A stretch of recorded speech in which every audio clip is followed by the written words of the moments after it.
আসানসোলে আরএসএস ভবন পুকুর ভরাট করে করা হয়েছে। তো কর্পোরেশন বিএলআর দপ্তর এসেছিলেন, কি বললেন এবং কি বিষয়টা বলুন? এসেছিলেন, ওনাদের কাছে কেউ একটা কমপ্লেন করে, কে কমপ্লেন করেছে বা কমপ্লেনের কপি আমরা কিছু পাইনি। আমাদেরকে চাইছিল এই বিল্ডিংয়ের সাপোর্টিং ডকুমেন্টস, বিল, এলার খরচা, স্যাংশন প্ল্যান, মিউনিসিপ্যালিটি ট্যাক্স, আমার মধ্যে সবই দেওয়া আছে, কিন্তু আমাদের সমস্ত কাগজপত্র থাকে কেশব ভবনে। আমাদেরকে কালেকশন করার জন্যে দিন 15 মধ্যে টাইম দিতে হবে। ওনারা রাজি হলো, যে ওনারা বললো তাহলে আমরা আমাদেরকে নোটিশ করুন, নির্দেশ করবো না, অফিসিয়ালি করুন। ওরা বললো হ্যাঁ তারা নোটিশ করছি, আমার নোটিশ করুন, আমার ঠিক অফিসিয়াল এই যা বটে আমার টাইম নেবো, সেই টাইম দেবেন, আমরা দিয়ে দেবো সব। ভবনটা তো অনেক পুরনো, তো কত পুরনো রয়েছে? কতদিনের এখন ভবনটা পুরনো, তাতে কাগজপত্র সবই আছে, কাগজপত্র কত পুরনো আছে? সেটা কি এবার সে অভিযোগ আমাদের দেখালো না। এই যে for the purpose of investigation সে অভিযোগ আমাদের দেখায়নি।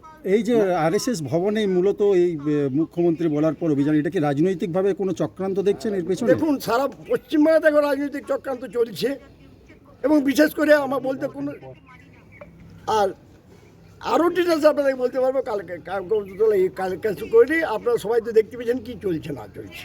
ওনারা তো বলছেন যে পুকুর আছে, পুকুরের উপরে সেটা আমি কাগজ না দেখে বলতে পারবো না, ওটা আমার ওইগুলো জিজ্ঞেস করবেন, কাগজ দেখবো তারপর বলবো। ওনাকে সময় দিয়েছেন আপনাদের? হ্যাঁ, সময় দিয়েছি, ওরা নোটিশ করবে, তারপর সেই নোটিশ করার পর সময় ওনারা দেবেন। এটা কত সালে তৈরি হয়েছিল? না, পুকুর কোনদিনই এটা ছিল না। এটা কি রাজনৈতিক বলে মনে হচ্ছে? এবার শুনুন, এইখানে রাজনীতি কোথাও জিজ্ঞেস করেন না, কারণ এটা আমাদের নিবাস, এটা এখানে রাজনীতি কোনো আলোচনাই হয় না। কত সালে তৈরি হয়েছিল এই বিল্ডিংটা? কত সালে আন্দাজ কী করে বলবো, আজ থেকে তো 20-25 বছর তো হয়েই গেল, আন্দাজ করে বলছি ভাই, আমি সঠিকটা সময় বলতে পারবো না। এতদিন পর কেন এই ধরনের? এবার সেটা ওদেরকে জিজ্ঞেস করুন না, সেটা আমাদের কেন।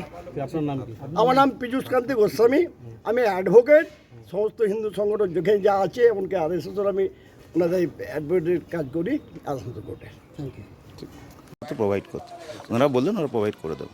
তো মুখ্যমন্ত্রী করার পরে কি তারপরে আপনারা? না, কমপ্লেনটা আমাদের কাছে রিসেন্টলি আসছে। এরকম তো অনেক কমপ্লেন আরো জমা পড়ে, যেগুলো পরে সেগুলো আমরা যা ব্যবস্থা নেওয়া এরকম পুকুর ভরাট কি কি চাওয়া হলো? সেটা আমাদের অফিসিয়াল ব্যাপার, আমি এখন বলতে পারবো না। প্রাথমিকভাবে কি মনে করছেন এটা? কি মনে করছেন?